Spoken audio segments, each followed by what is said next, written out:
ನಮಸ್ಕಾರ ಎಲ್ಲರಿಗೂ, welcome to GC jewellers. So gold and silver rate ನೋಡೋದಾದ್ರೆ ಆಲ್ ಟೈಮ್ ಹೈಯಲ್ಲಿ ಟ್ರೇಡ್ ಆಗ್ತಿದೆ. ಸೊ ಜಿಯೋ ಪೊಲಿಟಿಕಲ್ ರೀಸನ್ಸ್ ಆಗಿರ್ಬೋದು ಅಥವಾ ಡಿಮ್ಯಾಂಡ್ ತುಂಬ ಕ್ರಿಯೇಟ್ ಮಾಡಿ ಸಪ್ಲೈ ಶಾರ್ಟ್ ಮಾಡಿದ್ದಾರೆ. ಸೊ ಇದ್ರ ಕಾರಣದಿಂದ ಗೋಲ್ಡ್ ಮತ್ತು ಸಿಲ್ವರ್ ರೇಟ್ ಆಲ್ ಟೈಮ್ ಹೈಯಲ್ಲಿ ಟ್ರೇಡ್ ಆಗ್ತಿದೆ. ಸೊ ನಾನು ಕಸ್ಟಮರ್ಸ್ಗೆಲ್ಲ ಹೇಳೋದೊಂದೇ, ಪ್ಯಾನಿಕ್ ಬೈ ಮಾಡಬೇಡಿ.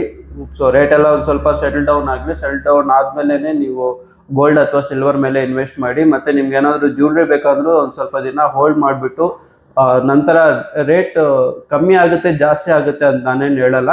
ಏನಂದರೆ ಸ್ಟೇಬಲ್ ಆದಾಗ ತಗೊಳ್ಳಿ. ಯಾಕಂದರೆ ಇವಾಗ ಆಲ್ ಟೈಮ್ ಹೈಯಲ್ಲಿದೆ. ಸೊ ಮಾರ್ಕೆಟಲ್ಲಿ ಬುಲಿಯನ್ ಅವರಾಗಿರ್ಬೋದು, ಅವ್ರು ಇಷ್ಟ ಬಂದಿರೋ ರೇಟ್ಗೆ ಸೊ ಡಿಮ್ಯಾಂಡ್ ನೋಡಿಕೊಂಡು ಅವರು 100-200 ರೂಪೀಸ್ ಕರೆಂಟ್ ಮಾರ್ಕೆಟ್ ಪ್ರೈಸ್ಗಿನ್ನ ಜಾಸ್ತಿಯಲ್ಲೇ ಟ್ರೇಡ್ ಮಾಡ್ತಾರೆ. ಸೊ ಅದು ಬಿಸ್ನೆಸ್, ಎಲ್ಲರೂ ಆ ಥರನೇ ಮಾಡ್ತಾರೆ. ಅದಕ್ಕಾಗಿ ರೇಟ್ ಒಂಥರ ಸ್ಟೇಬಲ್ ಆದಮೇಲೆ ನೀವು ಇನ್ವೆಸ್ಟ್ ಮಾಡಿ ಅಥವಾ ಜ್ಯುವೆಲ್ರಿ ಏನಾದರೂ ಬೇಕಾದರೆ ತಗೊಳ್ಳಿ. ಮತ್ತೆ ಇನ್ನೊಂದೇನೆಂದರೆ, so gold and silver rate high ಆಗಿರೋ ಕಾರಣದಿಂದ ತುಂಬ ಜನ ಏನಂದರೆ ಕಾಪರ್ ಮೇಲೆ ಇನ್ವೆಸ್ಟ್ ಮಾಡಿ, copper is the next gold ಅಂತ ಹೇಳ್ಬಿಟ್ಟು ತುಂಬ ಹೇಳ್ತಿದ್ದಾರೆ.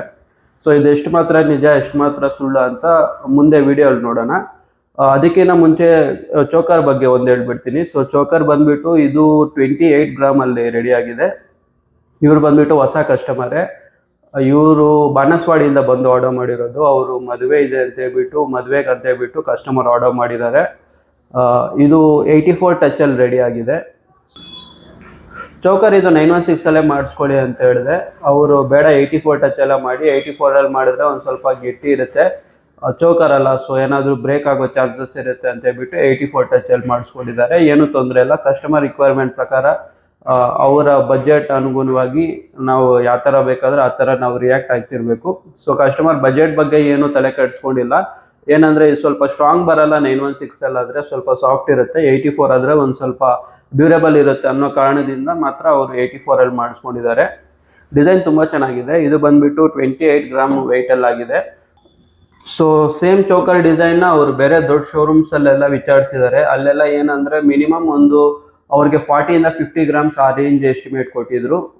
ಸೊ ನಾವು 28 ಗ್ರಾಮಲ್ಲಿ ಇದನ್ನು ರೆಡಿ ಮಾಡಿದ್ದೀವಿ. ಸ್ಟೋನ್ ವೆಯ್ಟ್ ಎಲ್ಲ ಇನ್ಕ್ಲೂಡ್ ಆಗಿ. ಸ್ಟೋನ್ ವೆಯ್ಟ್ ಎಲ್ಲ ಕಸ್ಟಮರ್ಗೆ ಏನಿದೆ ಸ್ಟೋನ್ ವೆಯ್ಟ್ ರಿಟರ್ನ್ ಆಗುತ್ತೆ. ಮತ್ತು ದೊಡ್ಡ ದೊಡ್ಡ ಶೋರೂಮಲ್ಲಿ ತೊಗೊಳೋದ್ರಿಂದ ನಿಮಗೆ ಒಂದು ಡಿಸ್ಅಡ್ವಾಂಟೇಜ್ ಏನಂದರೆ ಮೇಕಿಂಗ್ ತುಂಬ ಜಾಸ್ತಿ ಆಗ್ತಾರೆ. ಮತ್ತು ಇನ್ನೊಂದು, ಸೊ ನಾವು ಇಷ್ಟಪಟ್ಟಿರೋ ಡಿಸೈನ್ ಅವರು ಕಸ್ಟಮೈಸ್ ಮಾಡಿ ಕೊಡಲ್ಲ. ರೆಡಿ ಸ್ಟಾಕ್ ಏನು ಅವೈಲೇಬಲ್ ಇರುತ್ತೋ ಅದನ್ನು ಮಾತ್ರ ತೊಗೊಳ್ಬೇಕಾಗುತ್ತೆ. ಮತ್ತು ಕಸ್ಟಮೈಸೇಷನ್ ಏನಾದರೂ ಕೇಳಿದ್ರೆ ಅವರು ತುಂಬ ಟೈಮ್ ಪ್ರೊಸೆಸ್ ತೊಗೋತಾರೆ. ಸೊ ಟೈಮ್ ತುಂಬ ಕೊಡಬೇಕು ಅವ್ರಿಗೆ. ಮತ್ತು ಇನ್ನೊಂದೇನೆಂದರೆ ವೆಯ್ಟ್ ತುಂಬ ಜಾಸ್ತಿನೇ ಹೇಳ್ತಾರೆ ಅವರು. ಸೊ ಇದರ ಕಾರಣದಿಂದ ದಯವಿಟ್ಟು ಚಿಕ್ಕ ಜ್ಯುವೆಲರ್ಸ್, ಸೊ ನಾನಂತಾನೆ ಅಲ್ಲ, ಸೊ ಜ್ಯುವೆಲರ್ಸಲ್ಲಿ ಯಾರು ನಂಬಿಕೆ ಇರುತ್ತೋ ಅವ್ರ ಹತ್ರ ಆರ್ಡರ್ ಕೊಟ್ಟು ಮಾಡಿಸ್ಕೊಳ್ಳಿ. ಆರ್ಡರ್ ಕೊಟ್ಟು ಮಾಡಿಸ್ಕೊಳೋದ್ರಿಂದ ನಿಮ್ಗೇನಂದರೆ ಜ್ಯುವೆಲ್ರಿ ಸ್ಟ್ರಾಂಗ್ ಆಗಿರುತ್ತೆ ಮತ್ತು ನೀವು ಇಷ್ಟಪಟ್ಟಿರೋ ಡಿಸೈನ್ ನೀವು ಮಾಡಿಸ್ಕೊಬೋದು. ಇದು ವಿಷಯ. ಮತ್ತು copper is the next gold ಅಂತ ಹೇಳ್ಬಿಟ್ಟು ಹೇಳ್ತಿದಾರಲ್ಲ, ಸೊ ಅದ್ರ ಬಗ್ಗೆ ಸ್ವಲ್ಪ ಚರ್ಚೆ ಮಾಡೋಣ. So gold and silver price ಬೆಳೆದಿರೋ ಕಾರಣದಿಂದ ತುಂಬ ಜನ ಏನಂದರೆ ಸ್ಟಾರ್ಟ್ ಇನ್ವೆಸ್ಟ್ ಇನ್ ಕಾಪರ್ ಅಂತ ಹೇಳ್ಬಿಟ್ಟು ಇನ್ಸ್ಟಾಗ್ರಾಮಲ್ಲಿ ತುಂಬ ಟ್ರೆಂಡಿಂಗ್ ಆಗ್ತಿದೆ. ಯಾರು ನೋಡಿದ್ರೂ ಸ್ಟಾರ್ಟ್ ಇನ್ವೆಸ್ಟ್ ಇನ್ ಕಾಪರ್ ಅಂತ ಹೇಳ್ಬಿಟ್ಟು ತುಂಬ ರೀಲ್ಸ್ ಬರ್ತಿದೆ ಇತ್ತೀಚೆಗಂತೂ. ಸೊ ಕಾಪರ್ ಮೇಲೆ ಇನ್ವೆಸ್ಟ್ ಮಾಡ್ಬೋದಾ ಅಂದರೆ ನನ್ನ ಒಪಿನಿಯನ್ ಪ್ರಕಾರ ನೋ ಅಂತಲೇ ಹೇಳ್ತೀನಿ. ಯಾಕಂದರೆ ಕಾಪರ್ ಯಾವತ್ತೂ ನಿಮಗೆ ಬೇಸ್ ಮೆಟಲ್ ಕ್ಯಾಟಗರಿಯಲ್ಲಿ ಬರುತ್ತೆ. ಸಿಲ್ವರ್ ಮತ್ತು ಗೋಲ್ಡ್ ಯಾವತ್ತು ನಿಮಗೆ ಪ್ರೆಷಿಯಸ್ ಮೆಟಲ್ ಕ್ಯಾಟಗರಿಯಲ್ಲಿ ಬರುತ್ತೆ. ಇದು ಒಂದು ಮೇಜರ್ ಡಿಫ್ರೆನ್ಸ್ನ ಗೋಲ್ಡು ಸಿಲ್ವರ್ನ ಮತ್ತು ಕಾಪರ್ನ ಡಿಫ್ರೆನ್ಷಿಯೇಟ್ ಮಾಡುತ್ತೆ. ಮತ್ತು ಯಾವತ್ತು ಕಾಪರ್ಗೆ ಡಿಮ್ಯಾಂಡ್ ಇದೆ, ಸೊ ಡಿಮ್ಯಾಂಡ್ ಇಲ್ಲ ಅಂತ ಯಾವತ್ತೂ ಹೇಳಲ್ಲ. ಬಟ್ ಏನಂದರೆ ನಿಮಗೆ ರೀಸೇಲ್ ವ್ಯಾಲ್ಯೂ ಗೋಲ್ಡ್ ಮತ್ತು ಸಿಲ್ವರ್ಗೆ ಕಂಪೇರ್ ಮಾಡಿಕೊಂಡ್ರೆ ಕಾಪರ್ಗೆ 50% ಡಿಪ್ರಿಸಿಯೇಷನ್ ನಿಮಗೆ ಇದ್ದೇ ಇರುತ್ತೆ. ಯಾಕಂದರೆ ಇವಾಗೆಲ್ಲ ತುಂಬ ಜನ ಏನಂದರೆ 999 ಕಾಪರ್ ಅಂತ ಹೇಳ್ಬಿಟ್ಟು 92.5 ಕಾಪರ್ ಅಂತ ಹೇಳ್ಬಿಟ್ಟು ತುಂಬ ಜನ ಬಾರ್ಸ್ನ ಸೇಲ್ ಮಾಡ್ತಿದ್ದಾರೆ. ಸೊ ಅದರಿಂದ ಏನಾಗುತ್ತೆ ಅಂದರೆ ಅವರು ರೆಡಿ ಮಾಡಿ ಕೊಡೋಕ್ಕೆ ನಿಮ್ಮ ಹತ್ರ ಪ್ರೀಮಿಯಮ್ 1:2 ಚಾರ್ಜ್ ಮಾಡ್ತಿದ್ದಾರೆ. ಏನಂದರೆ ಇವಾಗ ಕಾಪರ್ ಎಕ್ಸಾಂಪಲ್ ಅಂದ್ಕೊಳ್ಳಿ, 1 kg ಬಂದುಬಿಟ್ಟು ನಿಮಗೆ 1200 ಇದೆ ಅಂದ್ಕೊಳ್ಳಿ. ಅವ್ರು ಬಂದುಬಿಟ್ಟು 1 kg ನಿಮಗೆ 2400-500 ಆ ಥರ ಸೇಲ್ ಮಾಡ್ತಿದ್ದಾರೆ. ಸೊ ಅದರಿಂದ ಏನಾಗುತ್ತೆ ಅಂದರೆ 1:2 ರೇಷಿಯೋಲ್ಲಿ ನೀವು ಯಾವತ್ತು ತೊಗೊತೀರಾ, ರೇಟ್ ನಿಮಗೆ ನಾಳೆ ಒಂದು 6 ಮಂತ್ಸ್ ಆಗಿರ್ಬೋದು, 1 year ಆಗಿರ್ಬೋದು, ರೇಟ್ ಜಾಸ್ತಿ ಆದಮೇಲೆ ನೀವು ಸೇಲ್ ಮಾಡಬೇಕಂದ್ರೆ ಸೊ ಕಾಪರ್ನ ನೀವು ಎಲ್ಲೂ ಸೇಲ್ ಮಾಡೋಕ್ಕಾಗಲ್ಲ. ನೀವು ಆಗಬೇಕಾಗಿರೋದು ಸ್ಕ್ರಾಪಲ್ಲಿ ಮಾತ್ರನೇ ತೊಗೊತಾರೆ ಅವರು. ನಿಮಗೆ ಬಾರ್ ಇಷ್ಟು ನೀಟಾಗಿ ಮಾಡಿಕೊಟ್ಟಿದ್ದಾರೆ ಅಂತ ಹೇಳ್ಬಿಟ್ಟು ನಿಮ್ಗೇನು ರೇಟ್ ಜಾಸ್ತಿ ಕೊಡಲ್ಲ. ಸೊ ನೀವು ಇಂಡಸ್ಟ್ರಿಯಲ್ ಡಿಮ್ಯಾಂಡ್ ಇದೆ ಅಂತ ಹೇಳ್ಬಿಟ್ಟು ಇಂಡಸ್ಟ್ರಿಯಲ್ ಎತ್ಕೊಂಡೋಗಿ ನೀವು 1 kg 2 kg ಕೊಟ್ಟರೆ ಅವರು ಎಲ್ಲೂ ತೊಗೊಳಲ್ಲ. ಸೊ ಅದರಿಂದ ಯಾರು ಕಾಪರ್ ಮೇಲೆ ಇನ್ವೆಸ್ಟ್ ಮಾಡಿಬಿಡಿ ಅಂತಲೇ ಹೇಳ್ತೀನಿ. ಮತ್ತು ನಿಮಗೆ ಸ್ಟೋರೇಜ್ ಆಗಿರ್ಬೋದು, ಅದು ಆಕ್ಸಿಡೈಸ್ ಆಗುತ್ತೆ.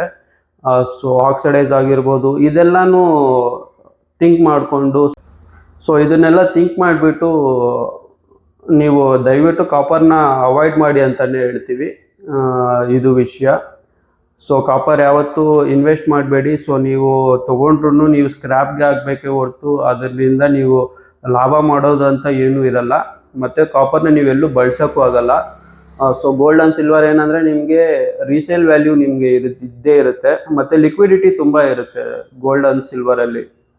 ಸೊ ನೀವೇನಾದರೂ ಇಮಿಡಿಯೇಟ್ ಕ್ಯಾಶ್ ಬೇಕಂದ್ರೂ ಗೋಲ್ಡ್ ಆ್ಯಂಡ್ ಸಿಲ್ವರ್ ಕೊಟ್ಟರು ನಿಮಗೆ ಇಮಿಡಿಯೇಟ್ ಬೈಯರ್ಸ್ ಇರ್ತಾರೆ. ಸೊ ತೊಗೊಂಡು ನಿಮಗೆ ಕ್ಯಾಶ್ ಆಗಿಬಿಡುತ್ತೆ. ಸೊ ಕಾಪರ್ ಏನಂದರೆ ನಿಮಗೆ ಇಮಿಡಿಯೇಟ್ ಬೈಯರ್ಸ್ ನಿಮ್ಗೆ ಎಲ್ಲೂ ಸಿಗಲ್ಲ. ಸೊ ತುಂಬ ಬಾರ್ಗೈನ್ ಮಾಡ್ತಾರೆ. ಬಾರ್ಗೈನ್ ಮಾಡೋದಲ್ದಿರಿಂದ ನಿಮಗೆ ಎಂಡ್ ಆಫ್ ದ ಡೇ ನಿಮ್ಗೆ ಏನಾಗುತ್ತೆ ಅಂದರೆ ಸ್ಕ್ರ್ಯಾಪ್ಗೆ ಹೋಗುತ್ತೆ ಕಾಪರ್ ಹೊರತು ನೀವು ಬೇರೆ ಎಲ್ಲೂ ಯೂಸ್ ಮಾಡೋಕ್ಕಾಗಲ್ಲ. ಸೊ ಇದರಿಂದ ದಯವಿಟ್ಟು ಯಾರು ಕಾಪರ್ ಮೇಲೆ ಇನ್ವೆಸ್ಟ್ ಮಾಡಬೇಡಿ, ಕಾಪರ್ನ ಯಾರು ತೊಗೊಳ್ಬೇಡಿ. ನಿಮ್ಗೆ ಎಷ್ಟಾಗುತ್ತೋ ಅಷ್ಟು ರೇಟ್ ಸ್ಟೇಬಲ್ ಆದಮೇಲೆ ಗೋಲ್ಡ್ ಅಥವಾ ಸಿಲ್ವರ್ ಮೇಲೇ ಇನ್ವೆಸ್ಟ್ ಮಾಡಿ ಅಂತ ನಾನು ಹೇಳ್ತೀನಿ. ಸೊ ಗೋಲ್ಡ್ ಏನಂದರೆ ಇವಾಗ ಶೇರ್ ಮಾರ್ಕೆಟ್ ಎಲ್ಲ ತುಂಬ ಡಾಲರ್ ಮತ್ತು ಬೇರೆ ರೂಪಿ ತುಂಬ ಫ್ಲಕ್ಚುಯೇಷನ್ ಇದ್ದೇ ಇದೆ. ಸೊ ಎಲ್ಲರೂ ಗೋಲ್ಡ್ ಮೇಲೆ, ಸೊ ಶೇರ್ ಮಾರ್ಕೆಟ್ ಯಾವಾಗ ಡೌನ್ ಆಗುತ್ತೋ ತುಂಬ ಇನ್ವೆಸ್ಟರ್ಸ್ ಏನಂದರೆ ಗೋಲ್ಡ್ ಮೇಲೇ ಇನ್ವೆಸ್ಟ್ ಮಾಡ್ತಾರೆ. ಸೊ ಇವಾಗಿಂದ ಅಲ್ಲ, ಸುಮಾರು ಸೆಂಚುರೀಸಿಂದನೂ ಈ ಟ್ರೆಂಡ್ ಬರ್ತಾನೆ ಇದೆ. ಆದ್ದರಿಂದ ಗೋಲ್ಡ್ಗಿರೋ ವ್ಯಾಲ್ಯೂ ಯಾವತ್ತೂ ಇದ್ದೇ ಇರುತ್ತೆ. ಅದರಿಂದ ದಯವಿಟ್ಟು ಎಷ್ಟಾಗುತ್ತೋ ಅಷ್ಟು ಗೋಲ್ಡ್ ಅಥವಾ ಸಿಲ್ವರ್ ಮೇಲೇ ಇನ್ವೆಸ್ಟ್ ಮಾಡೋಕ್ಕೆ ಟ್ರೈ ಮಾಡಿ. Thank you. ವಿಡಿಯೋ ಏನಾದರೂ ಇಷ್ಟ ಆದರೆ ಲೈಕ್ ಮಾಡಿ, ಮತ್ತು ವಿಡಿಯೋ ಏನಾದರೂ ಇನ್ಫಾರ್ಮೇಟಿವ್ ಆಗಿದ್ದರೆ ದಯವಿಟ್ಟು ಇನ್ನೊಬ್ಬರ ಜೊತೆ ಶೇರ್ ಮಾಡಿ. ಮತ್ತು ನಿಮ್ಗೆ ಏನು ಅನಿಸಿದೆ, ನಿಮ್ಮ ಒಪಿನಿಯನ್ ಏನು ಅಂತ ಹೇಳ್ಬಿಟ್ಟು ದಯವಿಟ್ಟು ಒಂದು ಕಮೆಂಟ್ ಡ್ರಾಪ್ ಮಾಡಿ. ಮತ್ತು ಯಾರ್ಯಾರು ಹೊಸದಾಗಿ ನೋಡ್ತಿದ್ರು ಪ್ಲೀಸ್ ದಯವಿಟ್ಟು ಸಬ್ಸ್ಕ್ರೈಬ್ ಮಾಡ್ಕೊಳ್ಳಿ ಚಾನಲ್ನ. ಇದ್ರದ್ದು ವಿಡಿಯೋ ನಾನು ಲಾಸ್ಟಲ್ಲಿ ತೋರಿಸ್ತೀನಿ. ಸೊ ನೋಡಿ, ಏನಾದರೂ ಬೇಕಾದರೆ ಆರ್ಡರ್ ಮಾಡಿ. Thank you.